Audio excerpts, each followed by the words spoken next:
دیکھو بھائی درزی کا کام سیکھنا پڑتا ہے کہ خود ہی آ جاتا ہے؟ گاڑی چلانا، کھانا پکانا، کیوں بھائی؟ ایک آدمی کہے میں درزی ہوں پر مجھے کپڑے سینے نہیں آتے، اسے درزی کہے گا کوئی؟ ایک آدمی کہے میں ڈرائیور ہوں پر مجھے گاڑی چلانی بھائی میں ڈاکٹر ہوں اور مجھے ڈاکٹری آتی؟ آج سب کہتے ہیں ہم مسلمان ہیں، سب کہیں الحمدللہ مسلمان ہیں، توبہ، غسل کے فرض سب کو، 4 بچوں کا باپ ہو گیا، غسل کے فرض نہیں آ رہے۔ ارے بھائی 40 سال عمر ہو گئی، دعائیں قنوت نہیں آ رہی، ارے بھائی کیسے مسلمان ہو بھائی؟ ایک ہمارے علاقے میں پولیس کے بڑے افسر، ان کا پوتا فوت ہو گیا، پوتا نا 2 سال کا تھا، تو جنازے میں سارے افسران آئے ہوئے تھے پولیس والے نا، تو میں جنازہ پڑھانے کے لیے آگے ہوا، تو میں نے پوچھا، میں نے کہا بھائی یہ بچے کا جنازہ ہے تو بچے کے جنازے کی دعا تو آتی ہوگی نا آپ کو؟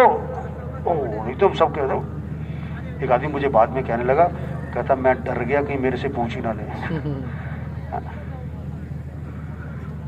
بھائی دین سیکھنے سے آتا ہے بھائی، سگی ماں کا جنازہ پڑھ رہے، جنازے کی دعا نہیں آ رہی، توبہ توبہ۔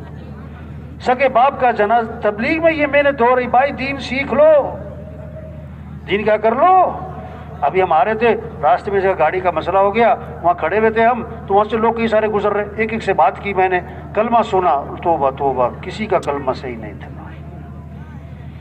بھائی دین سیکھنا پڑتا ہے میرے بھائی، دین کا کرنا پڑتا ہے، جو ہو رہا ہے بس کری جاؤ، صحیح کیا ہے غلط کیا ہے پتہ کوئی نہیں۔ ہم مسلمان ہیں، ہم کون ہیں بھائی؟ تبلیغ میں یہ محنت ہو رہی، ہر مسلمان دین کو سیکھ لے، دین کو کیا کر لے بھائی؟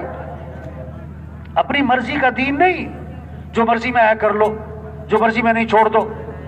ہمارے علاقے میں نا تو بعض علاقوں میں شادی ہوتی نا تو بارات جو ہے نا، بارات مسجد کی طرف جا رہی اور ڈھول ڈھمکے کے ساتھ جا رہی، توبہ توبہ توبہ، کس لیے؟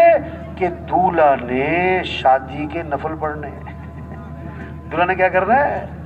ارے شادی کے نفل، ویسے پڑھے نہ پڑھے شادی کے نفل۔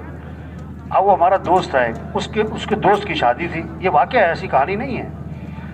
کہتا ہم بارات جا رہی ہے مسجد کی طرف، ڈھول ڈھمکا، اور جناب مسجد کے باہر کھڑے ہو گئی بارات، دولہا سے کہا چلو جاؤ مسجد نفل پڑھو، اور اس کے دوست کو کہا جو مجھے سنا رہا تھا کہ جاؤ تم اس کے ساتھ جاؤ مسجد میں، یہ نفل پڑھ لیں۔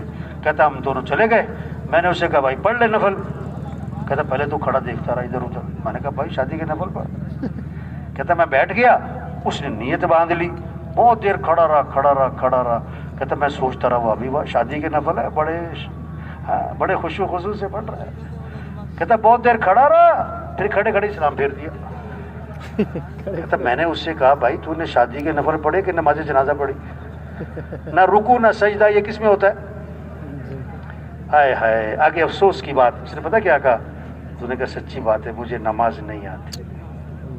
ہائے ہائے ہائے، اور یہ اجتماع اس لیے ہے، کوئی میلہ نہیں ہے، ہاں، کہ کیسے ہر مسلمان میں شوق پیدا ہو جائے، مجھے کیا سیکھنا ہے بھائی؟ اسلام کو، حضرت محمد صلی اللہ علیہ وسلم والی زندگی کو۔ اسلام ایک زندگی گزارنے کا طریقہ ہے۔ ایک بچہ حضور صلی اللہ علیہ وسلم کے ساتھ کھانا کھانے بیٹھا تو آپ نے فرمایا بیٹا بسم اللہ پڑھ کے کھانا کھاؤ، دائیں ہاتھ سے کھانا کھاؤ۔ ایک حدیث میں آتا ہے بائیں ہاتھ سے مت کھاؤ، بائیں سے شیطان کھاتا ہے، بائیں ہاتھ سے مت پانی پیو، بائیں سے شیطان پیتا ہے۔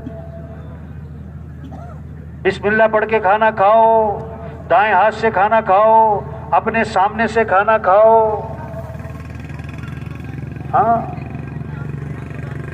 تبلیغ میں یہ محنت ہے، نکلو اللہ کے راستے میں، ایمان سیکھو، نبی والی زندگی سیکھو، دین کو سیکھو بھائی، قرآن کی تلاوت کرو۔ سب سے اونچا کلام اللہ کا کلام ہے، سب سے اونچی کتاب اللہ کی کتاب ہے یہ قرآن۔ ہر گھر میں ماشاءاللہ گھر گھر قرآن کی تلاوت ہو، گھر گھر قرآن کی کیا ہو؟ ایک حرف پڑھا نا قرآن کا تو 10 نیکیاں ملیں گی۔ اور پھر آپ صلی اللہ علیہ وسلم نے بات کو واضح فرمایا، الف لام میم، ایک حرف نہیں ہے، الف ایک، لام ایک، میم ایک، الف لام میم، کتنی نیکیاں ہو گئی؟ واہ واہ، فرمایا جو 3 دفعہ سورہ اخلاص پڑھے گا اسے پورے قرآن کا ثواب ملے گا۔ ہاں آپ صلی اللہ علیہ وسلم نے فرمایا کہ تم اس بات سے عاجز ہو کہ 1000 آیات پڑھ لیا کرو؟ صحابہ نے عرض کیا حضور 1000 آیات پڑھنا بڑا مشکل ہو جائے گا۔ آپ نے فرمایا جو سورہ الہاکم التکاثر پڑھے گا اسے 1000 آیات پڑھنے کا ثواب ملے گا۔ شوق پیدا ہو جائے گھر گھر قرآن۔